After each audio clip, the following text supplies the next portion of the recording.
Welcome back, warriors. Yay! We are so excited that you're here with us again this week. Mm-hmm. If your taste of your lips, you're toxic. You're welcome, warriors. I don't know the words of that song. I do like that Britney song, though. I love that song, but I've always struggled with the lyrics too. I need to read them. I've never read them. Yeah. No idea what she's saying. Yeah. Maybe you could write us in, warriors, and give us the line at the beginning of that Britney Spears classic, Toxic. We're going to be chatting today about toxic positivity. Ugh, gross. Something we get a lot of in our field of work in terms of like people that are in the mental health wellness world, people in the yoga world. I think it comes a lot from law of attraction, honestly. I mean, it comes from that and some other things too. Just think positive things and good things will happen in your life. Just be grateful all the time. Yeah. Gratitude fixes everything. That's it. That's it. A positive attitude will make your life great. No one likes a negative Nancy. Shout out to our former guest, Nancy. No offense, Nancy. No, you're not negative. It's just right. You wonder if people named Nancy feel bad about that whole situation. When did it happen? When did negative Nancy happen? Very unfair. Yeah. Very unfair for the Nancys in the world. Yeah. And it's like Karens, right? Like Karens now, every Karen has a bad rap for being Karen. Right. For being a Karen. That's right. Yeah.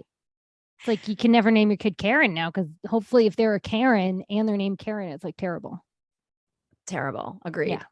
All right. So what comes up for you when you hear the phrase toxic positivity? Like, how do you associate this phrase? How would you define this? Yeah. And I think it's important that we both share how we define it, because I think that many times when people hear toxic positivity, they might have generalized ideas, but if we don't have a shared language, then we don't necessarily know what we're talking about. So for me, toxic positivity is like the belief that no matter like how dire the situation is or how difficult it is or how challenging it is, you know, how much horribleness has happened, it's like maintain a positive mindset. You know, it's like the good vibes only crew, right? It's like it's taking the idea of like a positive mindset to the extreme. I feel like it's extremism. Like toxic positivity is extreme positivity, right? And I'm not, when I'm saying this, I'm not knocking a positive mindset. I think that finding the good in things is excellent. I also think finding things to be positive about helps combat the negativity bias that we all have, right? So I think being positive, looking for the good are great things, but when, you know, toxic positivity tells you to only focus on the pleasant parts, or tells you to reject any difficult or unpleasant emotions, tells you to pretend things are okay when they're not, be cheerful, be positive, you know, tells you to act a way that you don't authentically feel, it's like teaching yourself to gaslight yourself and others, right? And like the reality is that they're like, not all of life is sunshine and rainbows. So when you do that, when you put it on others, when you give other people toxic positivity, you might be like adding shame or blame to their lives and actually harming them. So that's the short, you know, for me, like sentences like everything happens for a reason, look on the bright side, you know, like just stay positive. Like don't add negative vibes to your life. You don't know what you're going to pull in or attract into your life by being negative, right? It's like, that's all for me, toxic positivity. I just see it very harmful to people. The people that do it to themselves and the people that do it to others. Totally. What about you? I mean, it's like everything. It's everything you said. It's, to me, it's definitely a subtle form of gaslighting. It seems like a little bit less purposeful in a way than gaslighting, right? Is sometimes gaslighting and like narcissism go hand in hand. And it feels like there's a little bit maybe more malice or negative intent when people are intentionally gaslighting versus doing toxic positivity. And I like what you said about, you know, you can adopt, at least sometimes, right, a positive mindset while not completely invalidating your experience and your feelings, discounting what you're dealing with. Right. Yeah. I mean, I feel like I want to believe that sometimes it's from a place of love, but it isn't it's misguided. Yeah. You know what I'm saying? Like it's like, I don't know. It's like I want to believe, I am hopeful, right, that people that are engaging, at least to a certain extent, in toxic positivity are speaking in all the ways and phrases that you just shared, right? Look on the bright side, just be grateful, like everything we're saying, stay positive, stay upbeat, sunshine and rainbows, is like they're trying to help you get away from discomfort, when in reality, right, we know that we need to sit with the discomfort in order to actually be able to move through the discomfort. And so one of the things that comes up for me when I think about this is like, we can adopt a positive mindset and also look at things like optimism as something that's different, right? Than being positive, than toxic positivity. Right. Like you can be an optimistic person. You can, for yourself, adopt that kind of mindset, right? To help yourself. But I feel like where the toxic positivity comes in, yes, you can do it to yourself. There's certainly self-gaslighting, self-toxic positivity, but I always think about it first when it's like people telling other people things, right? Like it's in communication.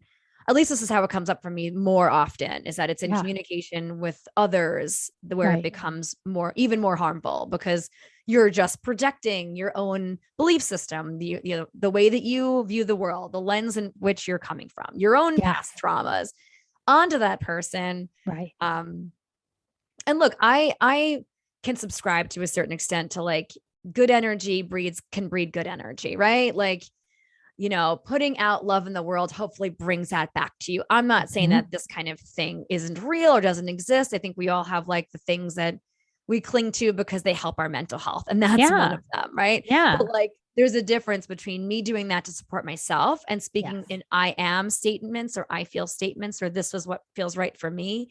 And then me projecting that onto other people, especially if they're struggling with something, like, and they're being forthcoming about that struggle. So I think that was, I know that was a lot of words, but no, I mean, the first thing that I wanted to say based off of what you said is like, I totally agree with you that I think when people are doing toxic positivity to other people, that they're doing it from a place of maybe wanting to help, but either not really wanting to get involved, right? Because when you give platitudes, you don't actually have to get involved.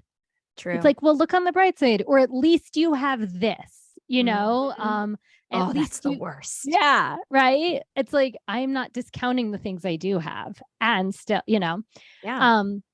and so either one, like they want to feel supportive, like they want to feel like they're supporting, but they also don't want to get involved. Right. Or two, they want to feel like they're supporting, but they don't know deep down how uncomfortable they are with discomfort.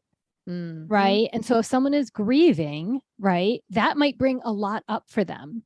And so for them, it's easier to stay on the easy breezy surface, look on the bright side of things, rather than companion the person in their darkness. And so, so like when you said, but we know, like, sometimes you have to go through the discomfort to actually get to a better place. I think that for people with toxic positivity, they're not intentionally harming, but sometimes they are actually causing real harm. That's so true. Right. But I feel like it's the intentionality and being able to be in reflective mode. Like, I know when I share my story, I'm actually the bad guy in the story. Yeah. And I thought about this long and hard. It's like, I've obviously been on the receiving end of toxic positivity, especially in our line of work. But as a young person, right, who didn't have the communication skills, the knowledge, right, the understanding about dealing with anything that was uncomfortable. Like, I didn't understand my anxiety. I didn't understand the way it was interacting with me physically, and so, so like when I share, it's, I'm the one like offering the toxic positivity. Right. Oh my God, I'm so excited. This moment really shaped me in such a valuable way, because it's what taught me. It was like my first teacher. It was a true aha for me in like, oh, what am I doing? Well, I must have said something wrong. Right. Like, and maybe it's just, and it happened to hit me at the right moment too, where I was ready and willing to understand that what I was doing wasn't helpful, that it was harmful. Wow. Yeah. Yeah, I'm curious. I mean, first of all, I can relate to having more toxic positivity in my 20s. Yes. You said younger. And for me, mine was definitely flavored by law of attraction because it was ingrained in me that what you think is what you attract into your life. So I was terrified of attracting negative things in my life. Yeah. So I toxic positivity myself a lot, right? And it was really uncomfortable. And then I would do that for others thinking I was helping them. Right. Well, that was what I thought. Yeah. Exactly. So yeah. I love how you're like, I don't think you said the bad guy, the villain. I did. No, I said I'm the bad guy. I'm the bad guy. I'm excited. I mean, let's hear. Yeah. Yeah.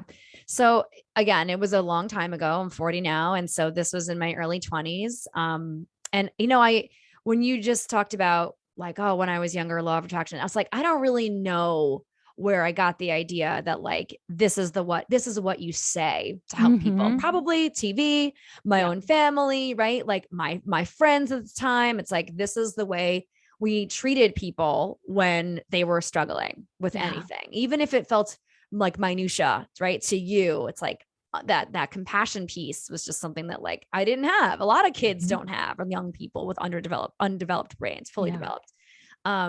And so in my early 20s, I was having a conversation with a coworker, and they were a good few years older than me at the time.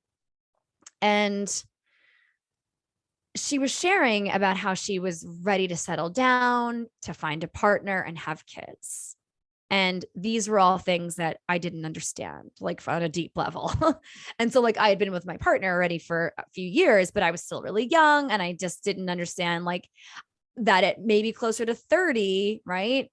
You want things differently than you do when you're in your early 20s. Maybe people in their early 20s want all those things. I'm not disparaging anyone. Not really. Or at least I certainly wasn't trying to. And so she was, just really upset about like I think it was, I don't remember all the specifics, but I feel like it was a bad date or like it was an early relationship that then ended suddenly, and she was upset about it. And so she was commiserating with me and a couple of other of our coworkers. And so like my immediate thought was like, like, why do you want to settle down? Like, you're still young. There's still so much time. Like, you're free to travel. You can hold on to your money. Like, I was literally just like throwing all the things that I thought were amazing that I would wanted at the time, right? For myself, like that you're so lucky, right? Look at everything you have type situation. And she had traveled, she had gotten to see a lot of interesting countries and do a lot of interesting stuff. And I was just like, here are all the things. And she looked at me square in my face and said, I don't want those things anymore. I already did that. I traveled. I did all those things. I want a relationship. I want a family. Like, and I just felt like immediately, like I shrunk. I wanted to just like hide in my shirt and just like slink out the room.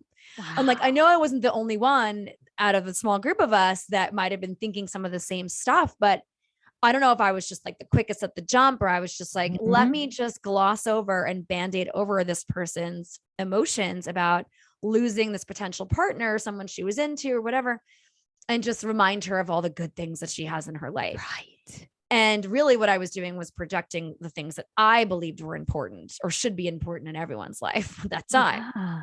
And so I will never forget this moment. She just looked me square in the face and like put me in my place, like in a way that I hadn't really experienced before. Wow. Like I'm a loud, like energetic. I mean, when I feel comfortable and safe, I'm an introvert, but that can be extroverted around people that make me feel comfortable and safe. And so I felt safe, right, to be able to be myself around these people. And unfortunately at that time, myself was someone that believed it was okay to just gloss over people's like stuff. Yeah. And so I felt like, oh my God. And it changed everything for me, because from that day forward, I always take pause before I speak to people.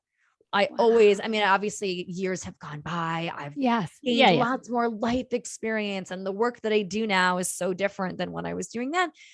And so I've gone through a lot more myself. So I have more self-compassion, and I can be in reflective mode and be honest about all the ways that I messed up and wish I could have done better. Right. But I just love this moment because it was pivotal in helping me to realize, hey, all those things may not be what that person that's trying to share how they feel really want.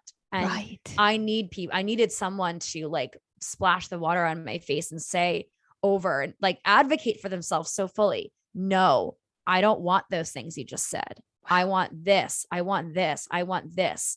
And I want them now. Like, and it was anyway, it's hard. It's really hard to fully articulate what a moment it was, but I'm certainly grateful for it because it made me remember or learn for the first time and now continue to remember that my experience is not everyone's experience. Right. It's never going to be. And so the best gift I can offer is just to listen and hold the space. Yeah. Listen, hold the space with listening, ask questions. How can I support, right? What can I do in this moment to help, right? Like all those things that I've learned is the secret sauce and has been for me in the many years that have gone by since, is always what I know that I need at the end of the day too. Mm-hmm. And so that is what I do my best to offer to other people now. Yeah. Right. It's just we can't gloss over someone's experience. If they're telling you something, they're giving you the gift of their feelings. Yeah. You could say, I don't have the bandwidth to hold this right now. Yes.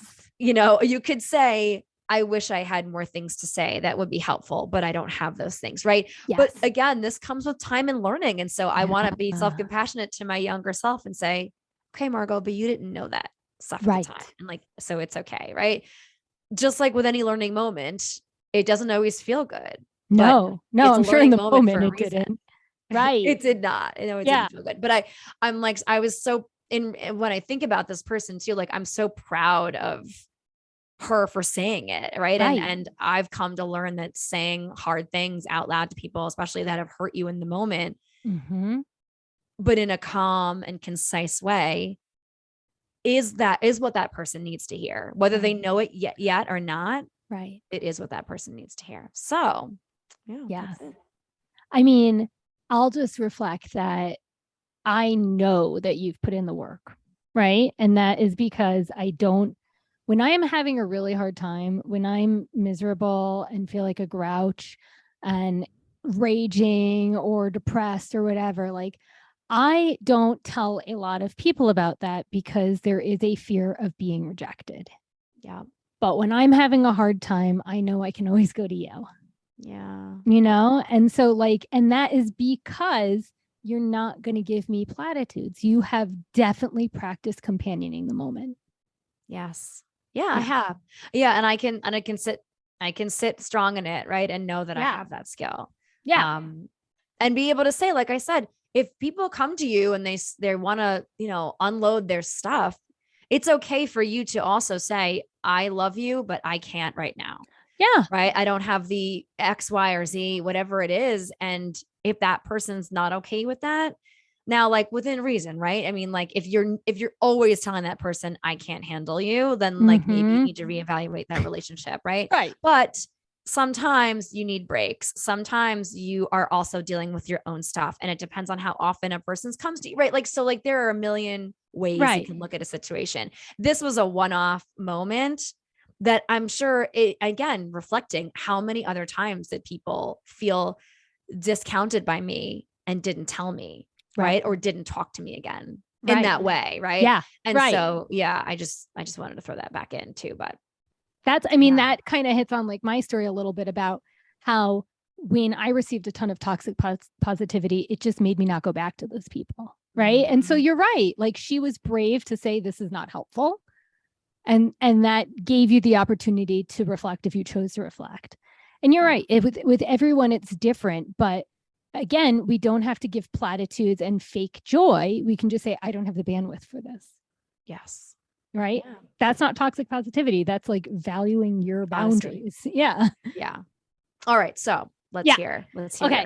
So, the one that always stands out to me when I think about toxic positivity, and I've definitely told versions of this story like to you and on the pod and stuff, but was like 2016 is like the dark year of my life where I had gotten out of a 5.5-year relationship. My dad's diagnosed with pancreatic cancer.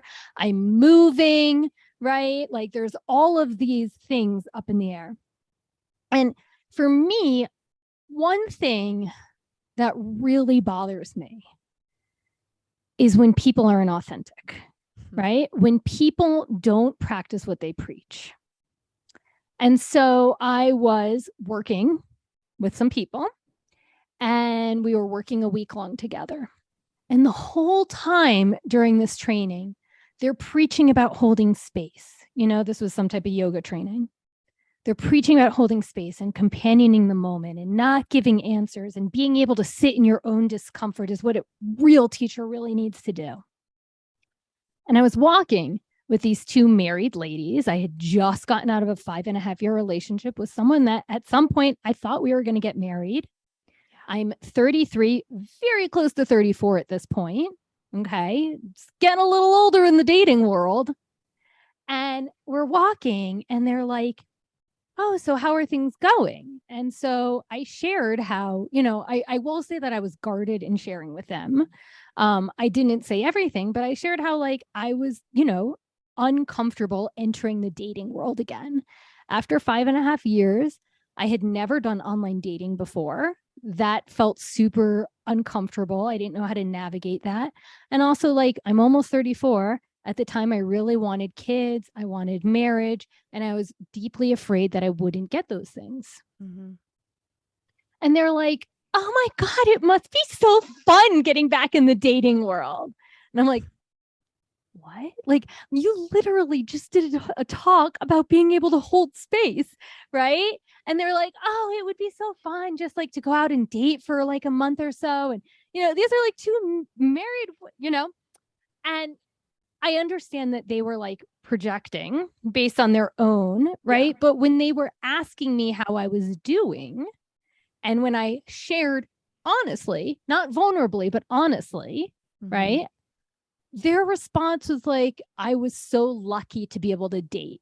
Not wow, after 5.5 years, that must be really uncomfortable, trying to figure out who you are and, what you're going to do in your relationship life, mm-hmm. And so that traveled through when my dad had pancreatic cancer. In the same week long that we were together, at some point they asked about my dad, right? And it's pancreatic cancer. We know that's a death sentence. We know that. And they were like, well, I heard about this beet juice detox and I heard about this wheatgrass. They literally Googled online detoxes for cancer and they were trying to be helpful. And I was like, oh, okay, and then they were like, well, at least you get this time with him. At least he didn't just get hit by a car and you lost him. Oh my God. and, and I had to work with them the entire week. Hearing them say this shit about being able to hold space, not give answers, sit in your discomfort, and they couldn't even do it in the 2 moments that they asked me about me. And I mean, for me, that was my lesson, right? From that moment on, I didn't really share anything with them because their responses, what those responses did is it made me feel misunderstood. It invalidated my feelings, right? And it just made me feel worse about my situation. Oh my God, why aren't I thinking that dating is fun? I didn't think that, right? And what I wish I had actually responded is exactly what that girl did. I wish I said this isn't helping. Yeah. I wish I just said it, in a neutral, calm way. Hey, the things you're saying are actually hurting me right now. Or the things you are saying make me feel like you're not listening, or what you're saying is not helping, and I understand this coming from a place of help, but you're not holding space. Yeah. Right. And so, yeah, I mean, basically I stopped talking to them about anything. And it made me moving forward, really guarded in the heavier stuff that I shared with people. Right. Right. Because when you're in your when I'm in my 30s after getting out of a 5.5-year relationship, and I'm afraid I might not ever meet anyone again. Right. Telling me how fun dating is, especially when you haven't ever done online dating, is the worst response. And so I think about shortly after my dad passed, I found this book, which I've mentioned before on the pod, It's Okay That You're Not Okay by Megan Devine. And she actually has this great video about companioning moments as opposed to toxic positivity. And I think Brene Brown has another one too. So they both have these great like animated videos where they're talking over it. And they share how, like, you know, if someone's child dies and they have another child, like people will be like, well, at least you have your other kid. Right. Yeah. Or, and it's horrible stuff, but we don't realize how horrible it is until we really like hear it, you know? And so that was that is always the story that always comes first for me whenever I think about toxic positivity. And for me, it was a more triggering only because they were preaching to behave a different way. Right.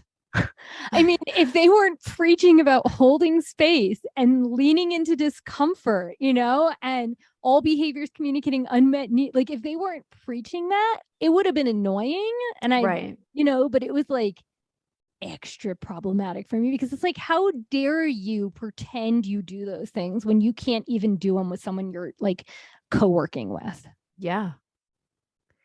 Wow. I mean, I knew most of the pieces of that story from talking to you about it, you know, at length at different times, but there was a couple of new dribbles in there that were new for me, like looking up beet juice cleanses, which it made my whole body stiffen. And I can't even imagine, or I could imagine. And that's what's so infuriating. Yeah. How upsetting that must've been for you. I mean, it's like, do you know what fucking pancreatic cancer is? You know, right. And like, do you not think that my mom and I have Googled everything under the sun? For real. I mean, yes, actually, I never thought about that. Right. Wow. You just changed my whole life. Thank you so much. Google? What is Google? Oh, wait. So I should listen to what you Googled rather than what our doctors are saying? Like, you know, like, I mean, there's so many layers to it. And the thing is that I'm pretty sure that in some instances of some cancers, there is some wheatgrass treatment that does something, right? Yeah. All cancers are different. You don't treat all cancers the same. And so, so that was like, I was like I had to explain to them why that wasn't a good suggestion. It's like, well, of course you were still trying to educate them in that moment. Of course you were, because you're an infinitely better person. But I just feel like just thinking about the fact that they had these opportunities, right, to show up for you. And it was like they asked the question but didn't want the answer. Yeah. Right. Because I would imagine, as you said, everyone understands what pancreatic cancer is.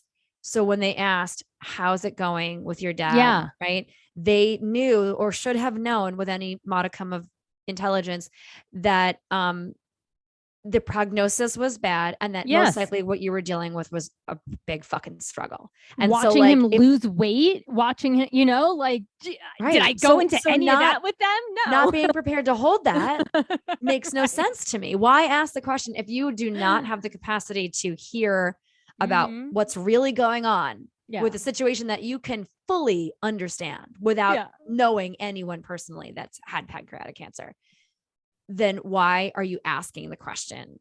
It's like, it's the pretending that I imagine might have hurt me the most. And so I'm wondering, and you kind of said, you're like, it's the not living authentically or practicing what you preach. So like, would you say that was the worst part about it? Was the fact that in regard to those, I wish they didn't ask, or like, you know, and I was guarded in my responses anyway. I already knew I couldn't say that much. Right. But I mean, the fact that like we're sitting in the same room and you're talking to the people and saying hold space, and you literally cannot do it in this moment with me, someone you know, right? Like you just instantly went to look on the bright side, you know. It was like, I just felt like I was gaslit. I was like, what are we, like, if I'm going to be teaching people about yoga, I want to embody what I'm saying. I don't want to tell people to act one way and then, you know, I go act some other way, you know, like. Yeah. And like, we can still honor like with what I shared. It's like, you can make mistakes or say the wrong thing to people. Yeah. But then if that person, like if you had the choice, right, and you were able to go back in time and speak to them, right? Like you kind of said already, I would say, right, this is harmful. What you're saying is hurting me. Right. Like, and so but not everyone's going to be able or willing to receive that information. And so like just having the understanding that we all have the capacity to practice not engaging in toxic positivity. Yeah. We have the opportunity to reflect on our previous bad behaviors as a younger person, or just as a person, no matter what age you are, and say, maybe some of the stuff we're sharing, right, is triggering to you in either my story or yours, or a little bit of both. Right. And if I guess what I'm hoping for people to take away, right, from what we're sharing here is that there's always room for growth and change and doing better, no matter where you are in this world. Because, the thing is, like, I had enough on my plate. I didn't feel the calling to educate them on how to interact with me with these really big, hard things going on in my life. I didn't have the energy to do that on top of navigating the grief of the relationship and the grief of my father's health and everything. Right. So I just pulled away. But like what I think, like what I'm hearing you say, and I agree, is like there is the opportunity for all of us to reflect on our go-to habits. When people share uncomfortable things with us, right? Before we react, let's be curious about our own reaction. Do we want to just dismiss it? Do we want to give some platitude and change the subject? Do we want to companion the moment, And like, I think that's the most important part, is like the way we communicate is going to impact the relationship for better or worse. And so even if we don't know what to say, we can simply say that. I have had people that have, since my dad passed, right? Doesn't mean I know what to say to other people. I've had friends where their parents have also passed since my dad has passed. I have no fucking idea what to say to them, but I say that, like, this really sucks. I want to support you. I don't know what to say. Yeah. Right. And so I think that's what we can do is notice what our habits are and be curious about them. And maybe if we think that, oh, okay, I'm kind of dismissive because it's uncomfortable to me, we can just change our habit. Like, we don't have to like all of a sudden engage with everyone. We don't have to like, that's not what I'm saying, but we can at least just say like, I see you're having a hard time and I don't know what to say. Or I see you're having a hard time, but I'm also having a hard time. I don't have the bandwidth. Right. Yeah. As opposed to just like, well, look on the bright side. All right. See you later. Yeah. Right. It's like when people ask you, how are you? And you say, I'm fine. That's just like the normal small talk go-to. People aren't actually asking, and then for you to divulge like a fuck ton of information on them. And most likely, and the sad part is that it's just become culturally acceptable to ask people, how are you doing? And just say, I'm fine, no matter what you're dealing with. And sure, there's a time and a place to share, right? But like with age and experience, I know, speaking for myself, I've learned that there are those people that you can go to. Like recently, I was in a somewhat petty, but to me, it was an important situation. And I knew, who can I go to that are not going to dismiss the way that I feel? However petty. And I had all of you were one of them, and several other people say, what you're dealing with actually isn't petty. Right. And so like, I was self-gaslighting myself in a situation. I was doing toxic positivity to myself. Saying things like, you shouldn't be this upset about this. You have all these other things to be grateful for in this moment. And instead, I knew I need more than that. This isn't helping or serving. I know who I can talk to that are going to commiserate with me. They're going to hold space. They're going to listen. And so with age and experience, you kind of figure out, trial and error, right? You said when you were speaking to these two people, you knew that you had to be somewhat guarded. Maybe you thought you'd get a little bit better of a response, but then you learned, okay, can't share anything of value with these people. Right. So as shitty and fucked up as the situation was, I'm at least hopeful that what you came away with, and correct me if I'm wrong, is like, hey, I don't have the relationship with these people that I thought I did. Oh yeah. Yeah, exactly. Right. And it's not going to grow, like that was I'm not going to invest as much emotionally in it. Sure. There's something you just said. Oh yeah. And the last thing that I'll just say, is that two things can be true at once, right? Like, you could have been really upset about the situation, and still have gratitude for all the things you do have. And I think that that's part of it, is that when someone's having a hard time, they still know there's things they can be grateful for, but they don't want to be reminded of that right now. Exactly. Like they can do that. They can think of that. I think a lot of times we beat ourselves up for having a hard time, and we don't need someone else to remind us of why we shouldn't have a hard time and focus on the good. It's like, just companion them where they are. And just by listening, it can make a huge shift. Totally. Yeah. It's like when a toddler is laying on the floor screaming and kicking, right? They do not have the words to tell you why they're upset. Mm-hmm. And so you letting them know, though, that you're there and you love them no matter what, and you're going to be there next to them while they struggle, is what they need, right? It's what we may not be kicking and screaming all the time as adult human beings, but that may be going on inside of us. Yes. And we may not have the words or the desire even to express that outwardly. And so, as we've said, in previous episodes and in general, it's like, just be kind. Just be honest. I think that's the other thing too. It's like the through line in both of our stories is just the honesty piece. Mm-hmm. You want the person you're speaking to obviously be in integrity and be an honest person. And that might include them telling you, I don't have the space for this right now. And you want the ability to be honest with them and say, what you're saying is harmful and hurtful. And here's why, right? Right. Yeah. And I love what you shared about both things being true. It's like, just thinking about my own stupid little issue that I've just dealt with over the weekend. And again, I'm just gaslit myself calling it stupid. recovering people pleaser, perfectionist, self-gaslighter. Yeah, exactly. Recovering self-gaslighter. I don't even know where I was going with this. I'm just gonna. Two things are true. Whatever, right? Two things are true at once, and we can hold space for ourselves and others while also acknowledging that, like, it doesn't mean this person isn't grateful. It doesn't mean I'm not a grateful person. Right. Nor do you need to be reminded of it. Exactly. In that moment. Mm-hmm. Well said. All right, warriors. So we hope that something you heard today, at least, sparks a little flame in your mind about your experience with toxic positivity from either end of the spectrum, right? Mm-hmm. Like, have you participated in it yourself? Mm-hmm. I'm sure you have. I think we all have at some point in our lives. Yep. Have you worked to do better? If you haven't, what are some things you can do to work to do better? Maybe even just listening to us share about this is a first step for you to even think about toxic positivity and how it impacts you, how it's showed up in your life. And we hope that it has, in some small way, helped you to think about it.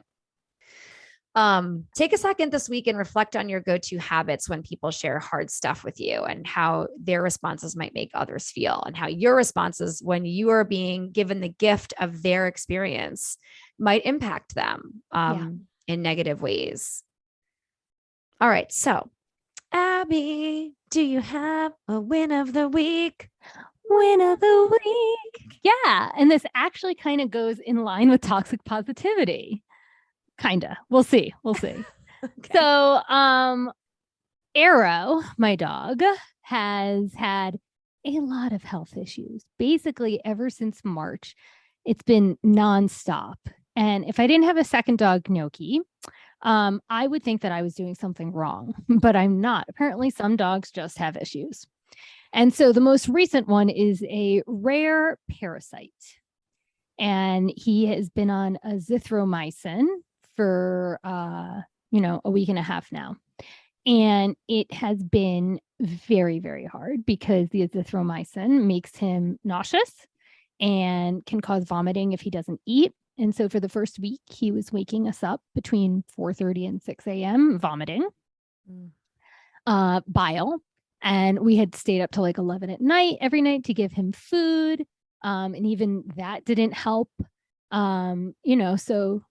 Sometimes I would wake up at 4:30 in the morning to take him downstairs to give him some food so he wouldn't vomit. Again, waking up at 4:30 in the morning, either way.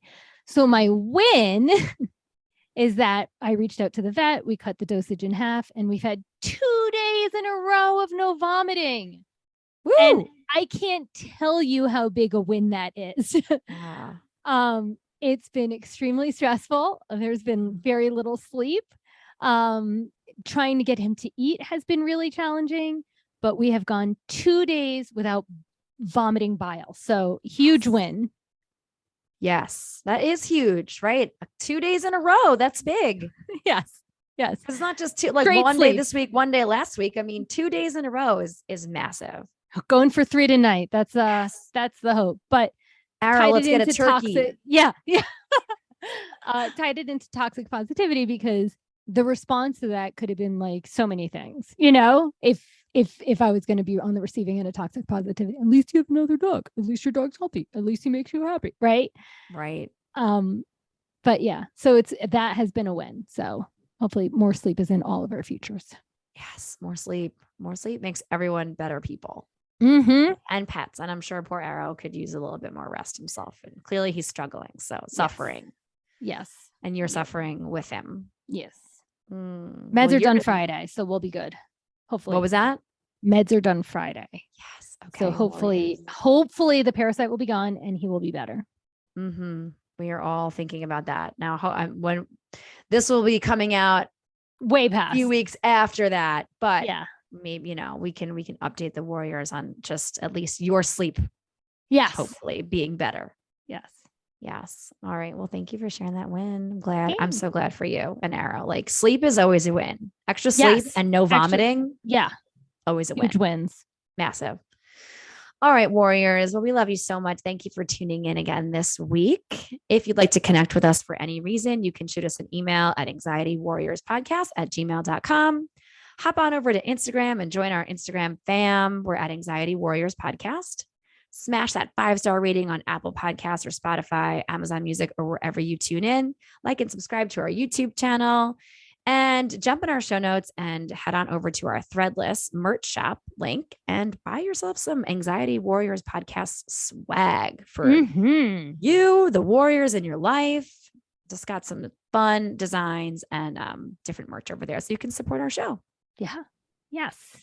Thank you all so much for going on this journey with us. We are so grateful we get to do this with you every week. We love you. Till next time.